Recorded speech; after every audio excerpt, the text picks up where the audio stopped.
Good morning everyone, कैसे हो आप लोग। तो लास्ट लेक्चर में हमने बैक बॉन्डिंग फिनिश किया था और इन बैक बॉन्डिंग का जितना यहाँ यूज इससे ज़्यादा आपको यूज़ जो है दिखेगा जब आप इनऑर्गेनिक पढ़ोगे। ठीक है, चलिए तो आज हम लोग फिर आपको एक होमवर्क के तौर पे दिया था कि आप क्या करेंगे, ज्योमेट्री यानी वैलेंशियल इलेक्ट्रॉन पेयर रिपल्सन थ्योरी और हाइब्रिडाइजेशन जो है आप रिवाइज कर लेंगे। हमें उम्मीद है कि आप करके आए होंगे, क्योंकि आज जो हम लोग पढ़ने जा रहे हैं डायपोल मोमेंट, उसमें हमें एक्चुअल ज्योमेट्री की ज़रूरत पड़ेगी। अगर आपको एक्चुअल ज्योमेट्री अभी भी नहीं आ रहा है तो आप प्लीज़ जाएं पीछे, जब वैलेंशियल इलेक्ट्रॉन पेयर रिपल्सन थ्योरी जहाँ पढ़ाए हैं वहाँ आप जाके पहले एक बार फिर से रिवाइज मारें, फिर यहाँ पे आएँ, तभी एक इसका क्वेश्चन आपसे बनेगा। अदरवाइज आप इसके क्वेश्चन में गलती करने के चांसेस आपके रहेंगे। ठीक है, चलिए तो हेडिंग डालोगे, डायपोल मोमेंट, डायपोल मोमेंट, इसको रिप्रेजेंट करते हैं म्यू से। किससे कहते हैं, ये है म्यू। ठीक है, इससे रिप्रेजेंट करते हैं। तो जैसे हमें पहली बात तो क्या होता है, हम लोग जानते हैं कोवैलेंट बॉन्ड के बारे में अच्छी तरह से। तो कोवैलेंट बॉन्ड में हमने पढ़ा था दो तरह के कोवैलेंट बॉन्ड बने थे, एक पोलर और दूसरा नॉन पोलर। कुछ याद आ रहा है, पोलर कोवैलेंट बॉन्ड और दूसरा था non polar covalent bond. Polar की पहचान क्या होगी, ये बनेगा किसके बीच में, फॉर्म्ड बिटवीन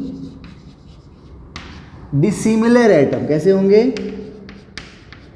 डिसिमिलर एटम, यानी दोनों जो बॉन्ड बन रहा हो दोनों एटम अलग अलग होंगे। जबकि ये किसके बीच में बनेगा, फॉर्म्ड बिटवीन सेम एटम। ठीक है, जैसे इसका एग्जांपल देखो, H2O2 N2 Cl2 एक्सेट्रा, ये सभी क्या है, नॉन पोलर कोवैलेंट बॉन्ड है इन सब के बीच में। कैसे देखो, ये है हाइड्रोजन और हाइड्रोजन के बीच में बना है, दोनों कैसे हैं, बॉन्ड इनके बीच में बन रहा है, दोनों एटम एक है, एक ही टाइप के हैं। इस तरह के बॉन्डिंग जैसे बनेगी कोवैलेंट बॉन्ड, वो कैसा होगा, नॉन पोलर कोवैलेंट बॉन्ड होगा। ओके, नाउ बात करें कोवैलेंट पोलर में, तो पोलर का जैसे एग्जांपल ले लो HCl। तो देखो हाइड्रोजन है और Cl के बीच में बन रहा है, क्लोरीन के बीच में, तो ये कैसा हो गया, पोलर हो गया। ठीक है, तो ये तो डाई एटॉमिक है तो कोई बात नहीं है। ये क्या है, सभी दो आइटम से बने हुए, कैसे मॉलिक्यूल हुए, डाई एटॉमिक मॉलिक्यूल हुए। लेकिन यहीं जैसे ही हम चलते हैं दो एटम से ज़्यादा यानी पॉली एटॉमिक के केस में, तब आप सिर्फ उनके अलग अलग डिसिमिलर एटम के बीच में बॉन्ड को देख के आप ये नहीं बता सकते हो कि वो मॉलिक्यूल पोलर होगा। ऐसा होता ये है कि अगर पोलर कोवैलेंट बॉन्ड है तो वो मॉलिक्यूल भी कैसा होगा, पोलर होगा। आपसे पूछा जाए कि HCl कैसा मॉलिक्यूल है, तो कैसा है, पोलर है। SBr कैसा है, पोलर है। लेकिन क्या BF3 पोलर है, जबकि BF3 का भी स्ट्रक्चर देखो तो कुछ इस टाइप का है, मतलब बॉन्ड देखो तो किसके बीच में है, बोरॉन और फ्लोरीन के बीच में है। फ्लोरीन क्या होता है, मोर इलेक्ट्रोनेगेटिव होता है। ये क्या है, मोर इलेक्ट्रोनेगेटिव, तो ये क्या करेगा, दोनों डिसिमिलर भी हुआ तो ये इलेक्ट्रॉन पेयर को जो है अपनी ओर खींच लेगा। तो इस पे क्या आएगा, माइनस, डेल्टा माइनस, और इस पे डेल्टा प्लस, तो पोल तो डेवलप हो गया। तो क्या BF3 पोलर मॉलिक्यूल है, तो BF3 पोलर मॉलिक्यूल नहीं है। ये पोलर बॉन्ड होते हुए भी ये पोलर मॉलिक्यूल नहीं है। तब इसका मतलब ये हो गया कि अब हम जो है इस तरह से आपको कोई मॉलिक्यूल पोलर है या नहीं है, हम सिर्फ बॉन्ड देकर हम नहीं बताएंगे। तो हम कैसे बताएंगे, तो उसके लिए हमें डायपोल मोमेंट का यूज़ करना होगा। सबसे अच्छा तरीका ये है कि कोई मॉलिक्यूल पोलर है या नहीं है, तो उसके लिए हमको कहाँ आना है, सबसे बेहतर तरीका ये है कि आप डायपोल मोमेंट निकालें उसका, और इससे आपको पता चल जाएगा कि वो पोलर है भी या नहीं है। ठीक है, तो नोट करो इसको, फिर हम लोग डायपोल मोमेंट की बात करते हैं।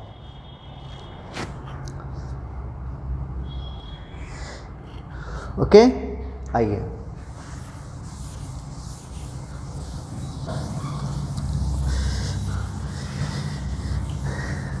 जैसे अब दो एटम के बीच बॉन्ड बना होगा, मान लो हमारे पास कोई हाइपोथेटिकल एटम है ए और दूसरा है बी, ठीक है, दोनों के बीच की दूरी है डी, इस पे चार्ज है, मान लो कि ए क्या है, मोर इलेक्ट्रोनेगेटिव है, तो ये क्या है, लेस इलेक्ट्रोनेगेटिव है, तो इस पे क्या आएगा, नेगेटिव चार्ज पार्शियल, और इस पे पार्शियल पॉजिटिव चार्ज, ठीक है। तो देखो इसकी इलेक्ट्रोनेगेटिविटी ज़्यादा होने की वजह से इस पे क्या आया, चार्ज डेवलप हो गया, ये क्या हो गया, चार्ज डेवलप हो गया, तो इसी को क्या बोलते हैं, डायपोल कहते हैं। तो डायपोल क्या है, टू इक्वल, दोनों का अमाउंट क्या होगा, सेम होगा, बट सिर्फ साइन का डिफरेंस होगा, जितना इधर बढ़ेगा उतना इधर घटेगा, तो two equal and opposite charge placed at very close is called, क्या कहेंगे उसको, डायपोल कहेंगे, क्या कहेंगे उसको, डायपोल कहेंगे। चलो अब ये चीज़ मालूम हो गया हमें कि डायपोल क्या हो गया है, यहाँ तक नोट करो फिर फटाफट।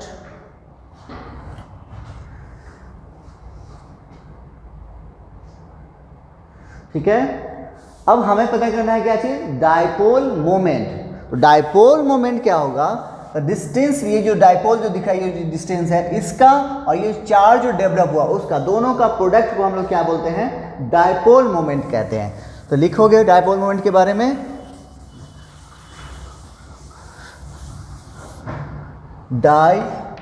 ध्यान से पढ़ोगे, ये टॉपिक बहुत इंपॉर्टेंट है, स्पेशली चाहे जेई वाले हो या नीट वाले हो। डायपोल मोमेंट ये क्या है, प्रोडक्ट है, product of magnitude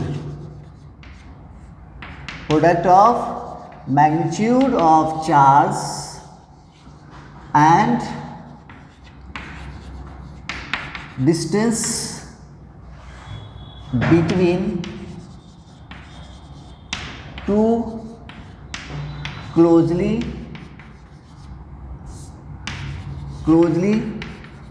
placed atom, that is, जिसको हम लोग क्या बोलते हैं, डायपोल, is called, क्या कहेंगे इसको, डायपोल मोमेंट। ओके, मतलब क्या हुआ, दैट इज, इसका फॉर्मूला क्या है, डायपोल मोमेंट म्यू बराबर क्या है, देखो, product of magnitude of charge, यानी चार्ज का क्या लेना है हमको, मैग्नीट्यूड लेना है, और इनटू डिस्टेंस यानी डी, ये हो गया आपको डायपोल मोमेंट का मैग्नीट्यूड निकालने का फार्मूला हो गया। ये क्या आ गया, फार्मूला, इसका भी हमको यूज़ करेंगे आगे। इसमें डायपोल मोमेंट हमें दो सेक्शन पढ़ने हैं, एक सेक्शन में हम लोग कंपेयर करेंगे, पता करेंगे कौन मॉलिक्यूल पोलर है कौन नहीं है, और दूसरा सेक्शन में हमें ये निकालना भी है, इस पर न्यूमेरिकल बनाने हैं। ठीक है, तो ये हो गया आपका फार्मूला। इसका यूनिट की बात करें, सोचो तो यूनिट क्या होगा,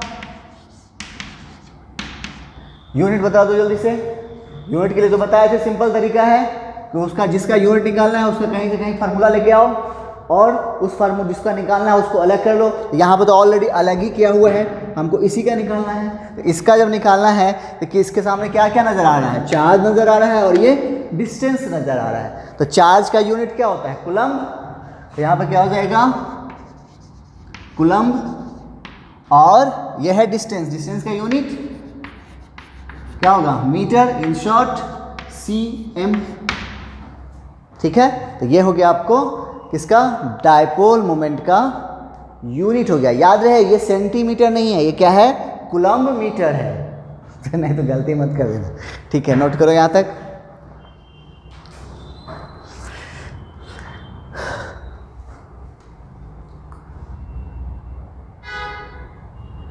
ओके, नाउ डायपोल मोमेंट जो है एक वेक्टर क्वांटिटी है। क्या है ये, एक वेक्टर क्वांटिटी है। तो वेक्टर स्केलर तो आप लोग अच्छे से पढ़ चुके होंगे। वेक्टर क्या होता है? जिसमें डायरेक्शन भी होता है और मैग्नीट्यूड भी होता है। और स्केलर क्या होता है? जिसमें सिर्फ मैग्नीट्यूड होता है। क्या हमने वेक्टर का जो डिफिनीशन बताया वो सही है? नहीं। सिर्फ आप अगर ये बोलते हो कि वेक्टर वो है जिसमें मैग्नीट्यूड और डायरेक्शन दोनों होते हैं, उसे हम वेक्टर कहेंगे, तो आपका डिफिनीशन रॉन्ग हो जाएगा। क्योंकि जस्ट जैसे ही आप बोलोगे ये चीज़, सामने आप क्वेश्चन आएगा कि क्या करंट आपको वेक्टर क्वांटिटी है? वेक्टर के, क्योंकि करंट के पास देखो तो आपको उसके पास दोनों चीज़ है, मैग्नीट्यूड भी है और डायरेक्शन भी है, लेकिन करंट जो है वेक्टर क्वांटिटी नहीं है। क्यों? क्योंकि आपने डिफिनीशन ही इनकम्प्लीट बताया था। क्योंकि उसके लिए ज़रूरी होता है तीसरा लाइन, वो होता है वेक्टर वो है जो वेक्टर अलजेब्रा को फॉलो करे। अगर वेक्टर अलजेब्रा को फॉलो नहीं करेगा तो फिर वो वेक्टर नहीं कहलाएगा। ठीक है, इसलिए करंट क्या है? वेक्टर अलजेब्रा को फॉलो नहीं करता है। इसका जो आप देखते होगे, वेक्टर में जो हम मैग्नीट्यूड निकालते हैं वो अलग तरीके से निकालते हैं, जबकि और जगह पे जो स्केलर क्वांटिटी का मैग्नीट्यूड निकालते हैं वो अलग तरीके से निकालते हैं। यही फ़र्क आ जाता है स्केलर में और वेक्टर में। ठीक है, तो आप ये मत बता देना किसी को, किसी वेक्टर जैसे बोले मैग्नीट्यूड एंड डायरेक्शन, देन गलत। ठीक है, चल। तो हम बात कर रहे थे डायपोल मोमेंट। डायपोल मोमेंट भी जो है वो क्या है? एक वेक्टर क्वांटिटी है। Dipole moment is a vector quantity. क्या है? वेक्टर क्वांटिटी है। एक बात, इसको रिप्रेजेंट करते हैं, represented by cross tail arrow. यानी टेल पे जो है ना क्या होगा? क्रॉस का साइन बना होगा। इसका डायरेक्शन किधर होगा? डायरेक्शन ऑफ एरो जो होगा from less electronegative, less from, कहाँ से? लेस इलेक्ट्रोनेगेटिव से, या यूं कहे from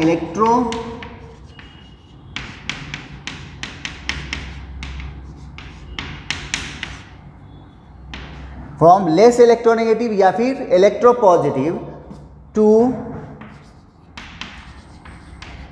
more electronegative. Okay, and from centre to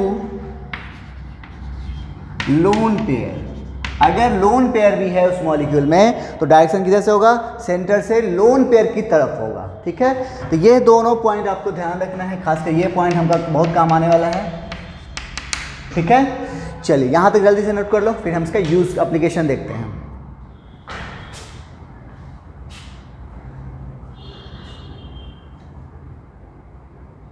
चलो, तो अब जो हमने डायपोल मोमेंट के बारे में अभी क्या क्या पढ़ा? पहला बात मालूम हुआ कि ये क्या है? वेक्टर क्वांटिटी है। दूसरी चीज़ ये है कि इसको हम रिप्रेजेंट कैसे करेंगे? क्रॉस टेल एरो से। इसका डायरेक्शन किधर से किधर होगा? Less electronegative to more electronegative. ठीक है, या फिर अगर उसमें लोन पेयर है तो सेंटर से लोन पेयर की ओर होगा। ठीक है, जैसे कि एग्जाम्पल दे लो यहाँ पर पहले, और फिर हम इसका एप्लीकेशन देखते हैं।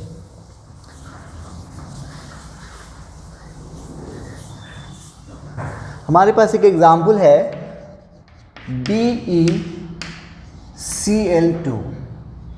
BeCl2। अब आपको ज्योमेट्री याद होना चाहिए, याद आप लोग अच्छी तरह से जानते हो, अब निकालना। सबसे पहले इसका क्या करोगे? हाइब्रिडाइजेशन निकालो हाइब्रिडाइजेशन। तो क्या आएगा? Sp 7 दूना 14 और 2 16 Sp। लोन पेयर 0, यानी दोनों ही बॉन्ड पेयर है, तो लोन पेयर 0, दोनों बॉन्ड पेयर, तो हाइब्रिडाइजेशन Sp। और ज्योमेट्री क्या होगी? क्योंकि लोन पेयर 0 आ गया तो रेगुलर ज्योमेट्री में हम लोग वही ज्योमेट्री लेते हैं जो हाइब्रिडाइजेशन के अकॉर्डिंग होता है। तो Sp के हाइब्रिडाइजेशन में ज्योमेट्री क्या होती है? लीनियर होती है। मतलब BeCl2 कैसा होगा? बोलो, लीनियर होगा। तो ये है BeCl2। ओके, अच्छा ये इसका स्ट्रक्चर आ गया। अब हमें पता करना है कि क्या BeCl2 पोलर है या नहीं है। पहले उसको हमने छोड़ी, अभी उसकी बात हम नहीं कर रहे हैं, हम बात कर रहे हैं अभी यहाँ पे कि इसका हमको डायरेक्शन है। या पहले सबसे पहले आपको क्या करना है, इसका ज्योमेट्री डिसाइड करना है और उसके बाद इसका डायरेक्शन। तो अब चूंकि यहाँ देखो बेरिलियम है, ये क्लोरीन है, ये क्या है, बेरिलियम, ये है क्लोरीन। और पीरियोडिक टेबल आप लोग अच्छी तरह से जानते हो। पीरियोडिक टेबल में हमने क्या बताया था, 3 पॉइंट। अभी हमने पीरियोडिक टेबल पढ़ा नहीं है लेकिन बताया ज़रूर है कि जब ऊपर से नीचे जाते हैं तो इलेक्ट्रोनेगेटिविटी, आयनाइजेशन एनर्जी और इलेक्ट्रोनेगेटिविटी, आयनाइजेशन और इलेक्ट्रॉन एफिनिटी तीनों ही नीचे जाने पे घटता है। कहाँ, ऊपर से नीचे। और लेफ्ट से यानी पहला ग्रुप से 17 ग्रुप की तरफ बढ़ोगे, यानी लेफ्ट टू राइट बढ़ोगे तो वो क्या होगा, बढ़ेगा। लेफ्ट से राइट जाओगे पीरियोडिक टेबल में तो बढ़ेगा, और टॉप से बॉटम की ओर जाओगे तो घटेगा। अब बेरिलियम कौन सा ग्रुप का है, सेकेंड ग्रुप का। क्लोरीन कौन सा ग्रुप का है, क्योंकि आपको इलेक्ट्रोनेगेटिविटी अभी मालूम नहीं है ना, इसलिए बता दिया है वो। तो ये सेकेंड ग्रुप का है, ये 17 ग्रुप का है। तो इसका मतलब हम लोग कहाँ जा रहे हैं, लेफ्ट टू राइट जा रहे हैं। इसका मतलब इसकी इलेक्ट्रोनेगेटिविटी इससे ज़्यादा है, इसकी इलेक्ट्रोनेगेटिविटी इससे ज़्यादा है। तब हम जो अब इसका जो है डायपोल मोमेंट का डायरेक्शन किधर से किधर होगा, लेस टू मोर। तो हम कैसे लिखेंगे इसको, दिखाएंगे ऐसे और ये ऐसे, ये इसके बीच का हो गया। फिर इन दोनों के बीच बात करें तो यहाँ पर फिर ये लेस है, ये मोर है, तो फिर इधर कैसा होगा, इधर से इधर होगा। ये हो गया आपको डायपोल मोमेंट को दिखाने का तरीका। ठीक है, अब देखो तो इन दोनों के बीच में चूंकि बॉन्ड दोनों के बीच में क्या है, सेम है, तो इसका अगर हम डायपोल मोमेंट की बात करें, इसका मान लो जो डायपोल मोमेंट आया म्यू, और चूंकि दोनों बॉन्ड सेम है तो यहाँ पर वैल्यू क्या आएगा, सेम आएगा, म्यू आएगा। तो ये देखो दोनों के बीच में एंगल कितना बन गया, 180 डिग्री। तो 180 डिग्री निकला तो नेट डायपोल मोमेंट कितना हो जाएगा, फार्मूला लगाओ, vector formula, a square plus B square plus 2ab cos theta root under लगाओ, a म्यू स्क्वायर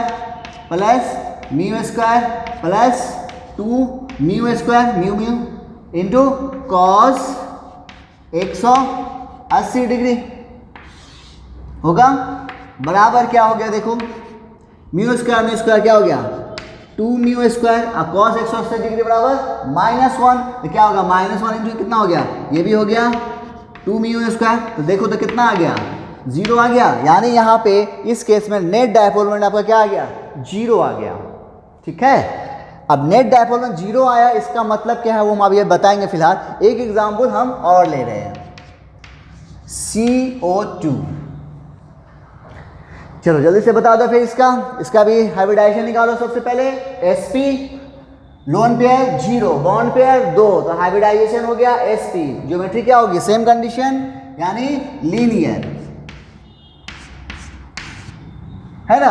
अब आपसे पूछा जाए कि CO2 जो है ना, कार्बन डाइऑक्साइड, क्या पोलर मॉलिक्यूल है या नॉन पोलर मॉलिक्यूल, तो इस हिसाब से देखो तो कार्बन और ऑक्सीजन में और सबसे ज़्यादा इलेक्ट्रोनेगेटिविटी फ्लोरीन, फिर ऑक्सीजन, फिर नाइट्रोजन, यानी इनकी इलेक्ट्रोनेगेटिविटी तो इससे ज़्यादा है। तो ये इलेक्ट्रॉन पेयर को अपनी ओर खींच लेगा। इस पर कैसा चार्ज आएगा, पार्शियल नेगेटिव, इस पर पार्शियल पॉजिटिव। इसको देख के तो लग रहा है कि ये CO2 कैसा है, पोलर मॉलिक्यूल है, बट ऐसा एक्चुअल में नहीं है। हमने अभी बताया कि अब हम पोलरिटी डिसाइड कैसे करेंगे, ये चार्ज को देखकर नहीं करेंगे, हम क्या करेंगे, उसका डायपोल मोमेंट निकालेंगे। क्या कौन सा dipole moment, net dipole moment. ठीक है, तो अब यही इसका स्ट्रक्चर हो गया। सबसे पहले आप क्या करोगे, स्ट्रक्चर लिखोगे और उसके बाद ये डायरेक्शन दिखाओगे। तब इसमें भी डायरेक्शन किधर से किधर होगा, कार्बन टू ऑक्सीजन होगा। क्यों बोलो, ये क्या है, लेस इलेक्ट्रोनेगेटिव है, जबकि ये क्या है, मोर इलेक्ट्रोनेगेटिव है। तो डायपोल मोमेंट का डायरेक्शन किधर से किधर होगा, लेस टू मोर होगा, इधर से इधर डायरेक्शन, फिर इधर से इधर डायरेक्शन। तो देखो फिर यही सेम स्विच कंडीशन आ गया, यानी यहां पे भी नेट डायपोल मोमेंट क्या होगा, 0 होगा।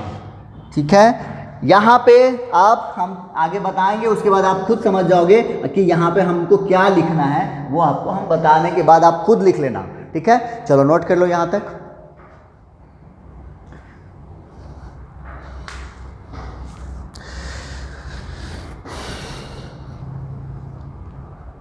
ओके, आइए हेडिंग डालो,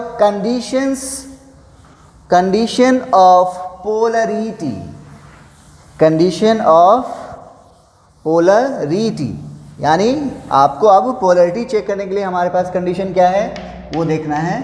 कंडीशन ऑफ पोलरिटी क्या है इसका कंडीशन? इसका कंडीशन ये है कि आपको डाइपोल मोमेंट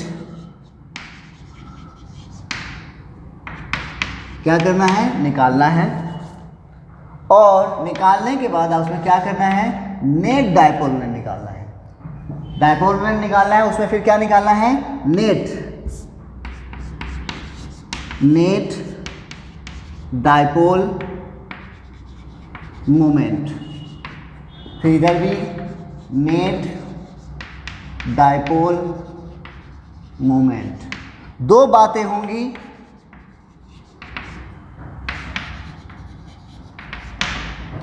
एक केस में आपको नेट डाइपोल मोमेंट 0 होगा, क्या आएगा, 0 आएगा, और दूसरा केस में नेट डाइपोल मोमेंट 0 नहीं आएगा।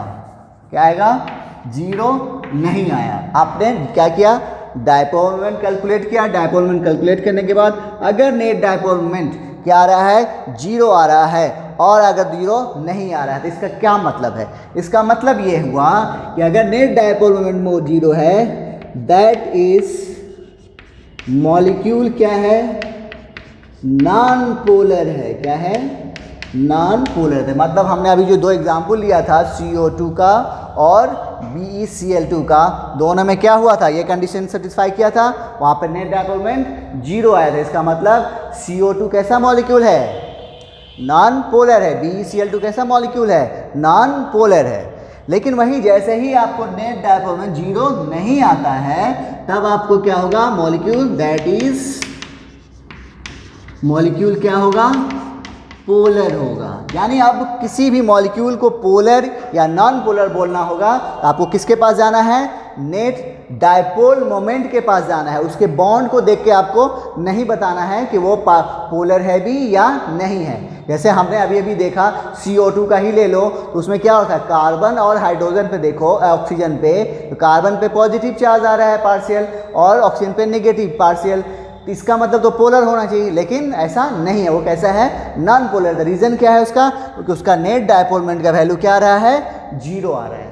तो अब किसी भी मॉलिक्यूल को कभी भी कहीं भी क्वेश्चन दिखे तो आप क्या करेंगे, किसी को बोलने से पहले कि ये पोलर है भी या नॉन पोलर है, तो हम कहाँ जाओगे, डाइपोल मोमेंट के पास, इस कंडीशन को देखने के लिए। ठीक है, चलो नोट करो फटाफट।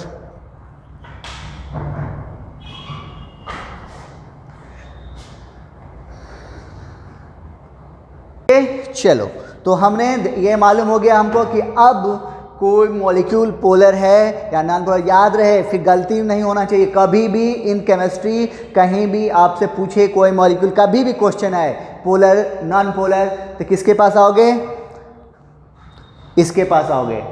इधर उधर मत चले जाना फिर कहीं पे, अगर इधर उधर गए तो थप्पड़ लग जाएगी। ठीक है, चल, तो हमें ये मालूम हो गया कि किसी मॉलिक्यूल्स को पोलर या फिर नॉन पोलर बोलने के लिए हम किसके पास जाएंगे, नेट डाइपोल मोमेंट के पास। और अगर नेट डाइपोल मोमेंट 0 आ गया तो मॉलिक्यूल कैसा होगा, नॉन पोलर होगा, और 0 नहीं आया तो पोलर होगा।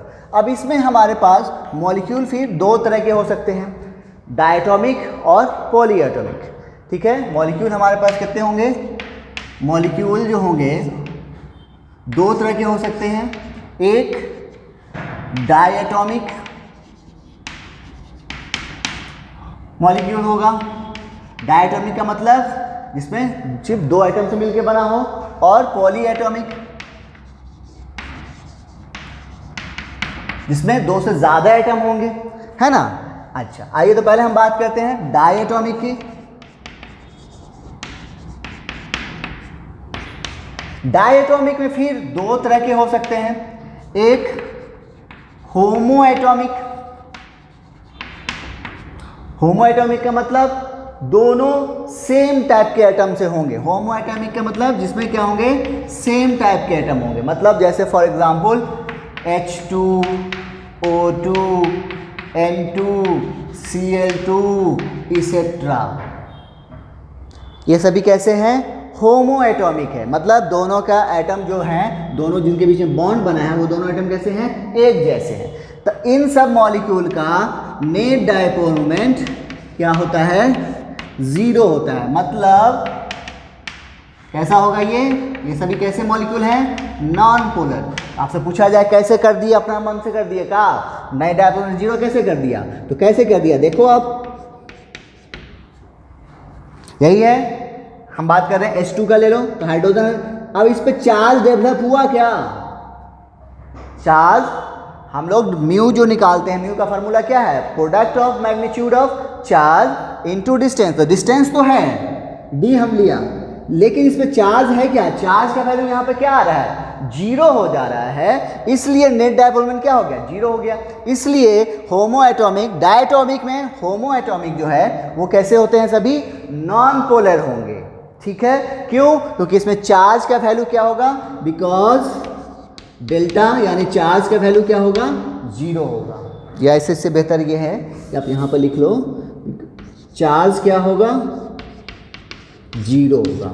इसलिए आप बता सकते हो क्योंकि होमो डायटोमिक मॉलिक्यूल में क्या है? नेट डायपोल में 0 क्यों हुआ? क्योंकि ये नॉन पोलर हुआ। और 0 क्यों हुआ? क्योंकि इस पर चार्ज डेवलप नहीं हुआ। चार्ज डेवलप फिर क्यों नहीं हुआ? क्योंकि दोनों सेम एटम है। सेम एटम होने का मतलब ये हो गया कि दोनों की इलेक्ट्रोनेगेटिविटी सेम है। जब इलेक्ट्रोनेगेटिविटी सेम है तो ये क्या करेगा? इलेक्ट्रॉन चार्ज जो है, यहाँ पे पेयर है इलेक्ट्रॉन पेयर, उसको अपनी ओर खींच नहीं पाएगा। जितना ये खींचेगा उतना ये खींचेगा। तो दोनों की, क्योंकि दोनों की ताकत कैसी है? एक जैसी है, इसलिए चार्ज डेवलप नहीं हो पाता है। किसमें? होमो मॉलिक्यूल्स में। होमो मॉलिक्यूल्स में और कैसा हो? डायटोमिक केस हो। याद रहे, हम अभी बात कर रहे हैं डायटोमिक की। ठीक है, नोट करो इसको।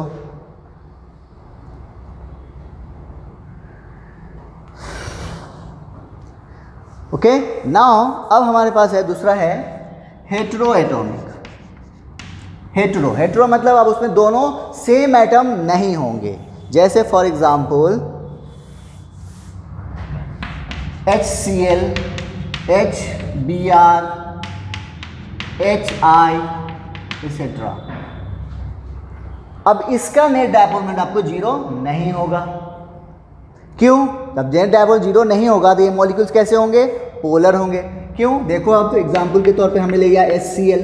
तो HCl में हाइड्रोजन क्या है? लेस इलेक्ट्रोनेगेटिव है, और क्लोरीन क्या है? मोर इलेक्ट्रोनेगेटिव है, जिसकी वजह से ये क्या करेगा? इलेक्ट्रॉन डेंसिटी को अपनी ओर खींचेगा। तो खींचेगा तो इस पर कैसा चार्ज आएगा? पार्शियल नेगेटिव, और इस पे पार्शियल पॉजिटिव, है ना। और डायरेक्शन किधर से किधर होगा? लेस टू मोर। अब यहाँ पर देखो चार्ज भी डेवलप हो गया, दोनों के बीच में डिस्टेंस भी है, तो डायपोल मोमेंट होगा। मतलब यहाँ पे net dipole moment is not equal to 0। मतलब क्या है? ये सभी मॉलिक्यूल्स कैसे हैं? पोलर हैं। ठीक है, ये डायटोमिक में तो बहुत आसान है कि आप डिसिमिलर एटम देखो तो वो क्या होगा? पोलर ही होगा। लेकिन जैसे सेम एटम के बने हुए हैं, जैसे H2O2 N2, तो वो सब क्या होंगे? नॉन पोलर होंगे। ठीक है, डायटोमिक में कोई बहुत ज़्यादा प्रॉब्लम नहीं है। मेन हमें प्रॉब्लम होगी पॉली एटॉमिक में। तो जल्दी यहाँ तक नोट करो, फिर पॉली एटॉमिक देखते हैं।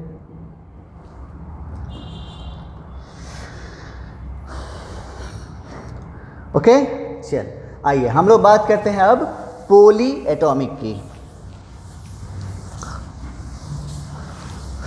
पॉली एटॉमिक का मतलब वहाँ पे अब क्या होंगे? 2 से ज़्यादा एटम होंगे। आइए, पॉली एटॉमिक। ठीक है, आइए तो इसमें केस हम ले रहे हैं, 2 केस लेके चलेंगे।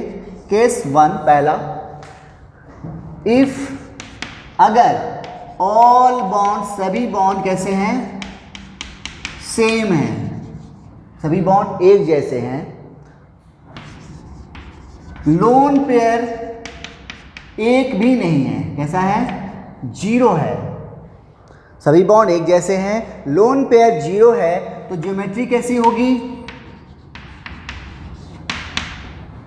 बोलो, लोन पेयर 0 आ गया, सभी बॉन्ड एक जैसे, कैसी ज्योमेट्री होगी? रेगुलर ज्योमेट्री होगी। ओके, जैसा ही सभी बॉन्ड एक जैसे आ जाएं, लोन पेयर जीरो आ जाए, लोन पेयर जीरो जैसे ही आएगा तो मतलब ज्योमेट्री कैसा हो गया, रेगुलर हो गया। देन इस केस में आपको नेट डायपोल मोमेंट का वैल्यू जीरो आएगा। कैसे आएगा हम आपको अभी बताते हैं, आपको बिना देखे ही आपको अपना निकालने की जरूरत नहीं पड़ेगी। कैसे, आप जैसे देखेंगे आप क्या करेंगे, सभी bond same type, lone pair zero, geometry regular. Regular geometry में भी आपको याद रखना है, एक बात ध्यान रखना है हमें कि कभी कभी लोन पेयर जीरो होते हुए भी ज्योमेट्री रेगुलर आती है, लेकिन हमें यह देखना है कि सभी बॉन्ड कैसे हो, एक जैसे हो, लोन पेयर जीरो हो और ज्योमेट्री कैसी होगी, तब रेगुलर होगी। उस केस में नेट डायपोल मोमेंट का वैल्यू जीरो आएगा एंड दैट इज मॉलिक्यूल्स कैसा होगा, नॉन पोलर होगा। मॉलिक्यूल्स कैसा होगा, नॉन पोलर होगा। ये पहला कंडीशन हमने अभी लिया है, जल्दी से यहां तक नोट करो, इस पर हम कुछ क्वेश्चन करके दिखाते हैं कैसा हुआ ये।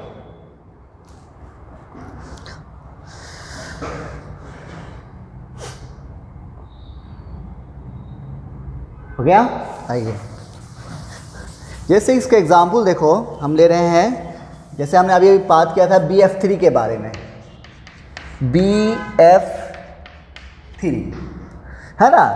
तो इसका आप सबसे पहले क्या करोगे, हाइब्रिडाइजेशन निकालो, तो क्या होगा sp2, लोन पेयर जीरो है इसमें देखो, है ना, 7 21 7 3 24 8 3 24, lone pair zero, hybridisation sp2, मतलब ज्योमेट्री क्या होगी, ट्राइगोनल प्लेनर, यही होगा, है ना। और एंगल कितना होता है, ये कितना है 120 डिग्री बॉन्ड एंगल। अब इस दोनों को देख के तो लगता है कि ये मॉलिक्यूल कैसा होना चाहिए, पोलर होना चाहिए, क्योंकि फ्लोरीन क्या है, मोर इलेक्ट्रोनेगेटिव, और बोरॉन क्या है, लेस इलेक्ट्रोनेगेटिव। यहाँ पे तो चार्ज डेवलप हो रहा है और डिस्टेंस भी है, तो डायपोल मोमेंट होना चाहिए, लेकिन ये मॉलिक्यूल जो है नॉन पोलर है। तो इसका रीजन हमें अभी मालूम हुआ है कि जब नॉन पोलर है इसका मतलब वहाँ पर नेट डायपोल मोमेंट क्या होगा, जीरो होगा। तो कैसे होगा वो हम देखते हैं। आइए पहले हम क्या करेंगे, इसका डायरेक्शन दिखाएंगे। तो डायरेक्शन किधर से किधर होता है, लेस टू मोर। तो लेस कौन है, बोरॉन, तो ये इधर से हम चलेंगे ऊपर की ओर, फिर लेस टू मोर, और फिर लेस टू मोर। कोई दिक्कत नहीं, अच्छा। इसका डायपोल मोमेंट है म्यू, क्योंकि सभी बॉन्ड कैसे हैं, एक जैसे, इसलिए भी यहाँ पे भी म्यू और यहाँ पे भी म्यू। अब चूंकि ये डायपोल मोमेंट क्या होता है, वेक्टर क्वांटिटी होता है, तो इन दोनों वेक्टर का बात करो, म्यू का बात करो, तो इसका रिजल्टेंट किधर आएगा, इधर। ये है, हम मान लेते हैं इसका जो रिजल्टेंट आ रहा है वो आ रहा है म्यू डैश। इस म्यू डैश को वैल्यू हम निकालेंगे कैसे, देखो म्यू डैश बराबर क्या होगा, mu square plus 2 mu mu mu mu बहुत हो रहा है नहीं जी, कॉस 120 डिग्री। सॉल्व करो, कितना आया, 2 mu square plus 2 mu square और कॉस 120 कितना, -1/2।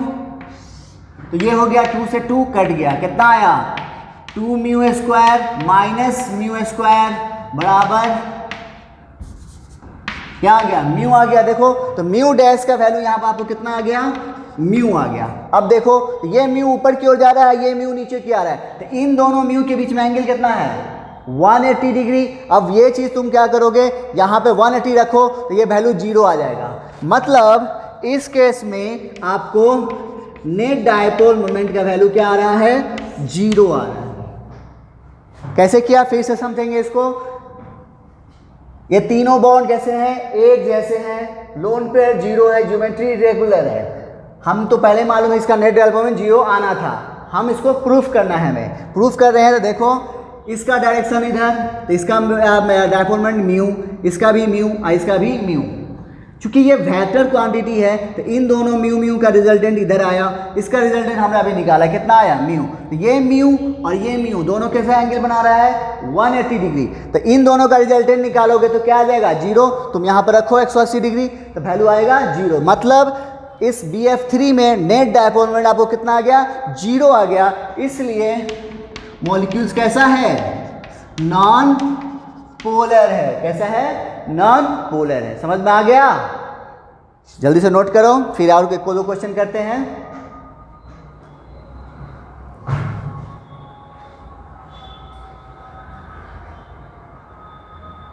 चलो, तो एक दो एग्जाम्पल और हम देखते हैं, एक एग्जाम्पल और देखेंगे, बाकी आपको अपने आप समझ में आ जाएगा कि सभी बॉन्ड एक जैसे हो और लोन पेयर जीरो हो, ज्योमेट्री रेगुलर हो, तो फिर क्या होता है? नेट डायपोल मोमेंट आपका जीरो आने वाला है। जैसे कि एग्जाम्पल और ले रहा हूं मैं,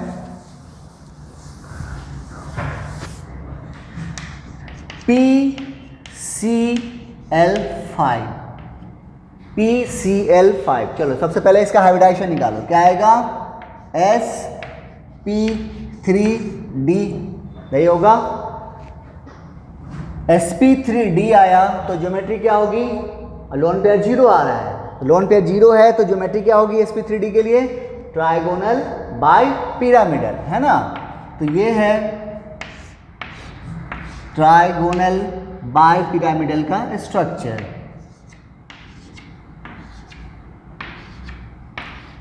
ठीक है, तो दिक्कत? अच्छा, इसमें दो एंगल होते हैं, 120 डिग्री और 90 डिग्री। ये वाला एंगल कितना है? 120 डिग्री।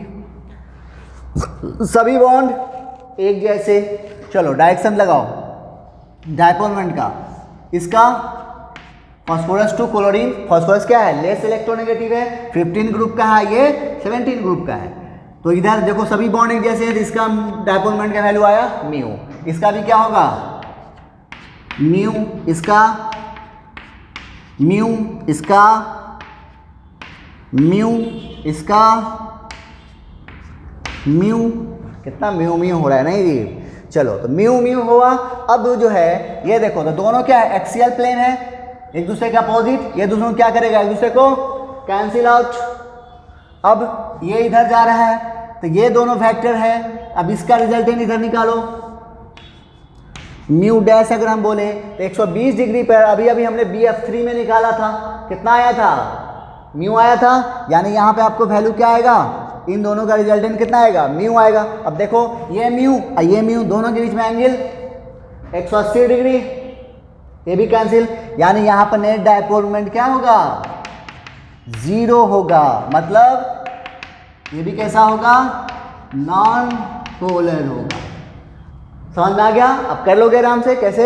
आपको क्या करना है?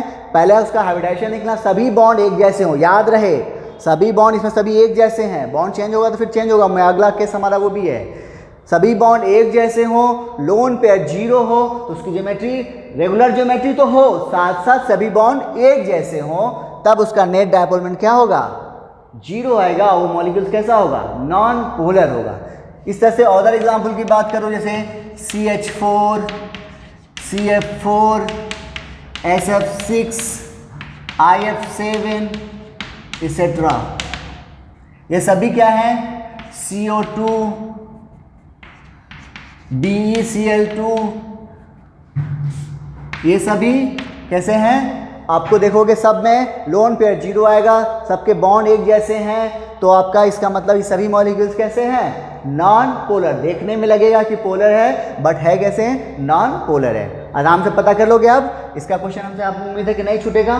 तो नेक्स्ट क्लास में हम आपको दूसरा केस जो है हमारा है कि जब लोन पेयर होगा, बॉन्ड रिफर्ड हो जाएंगे, तब क्या फ़र्क पड़ेगा, और फिर कंपैरिजन कैसे करेंगे डायपोल में। जैसे 2 मॉलिक्यूल 3 मॉलिक्यूल दे दिया है, जैसे पिछला लेक्चर में देखा था बॉन्ड एंगल कंपैरिजन करना वगैरह, उसी तरह से इसमें भी हमें आपको 3 मॉलिक्यूल दिया है और तीनों में पूछेगा किसका डायपोल मोमेंट कंपैरिजन कीजिए, किसका डायपोल मोमेंट का वैल्यू ज़्यादा है। ठीक है, तो नेक्स्ट लेक्चर में हम आप उसके बारे में बात करेंगे। ठीक है, चलो मिलते हैं नेक्स्ट लेक्चर में। Thank you.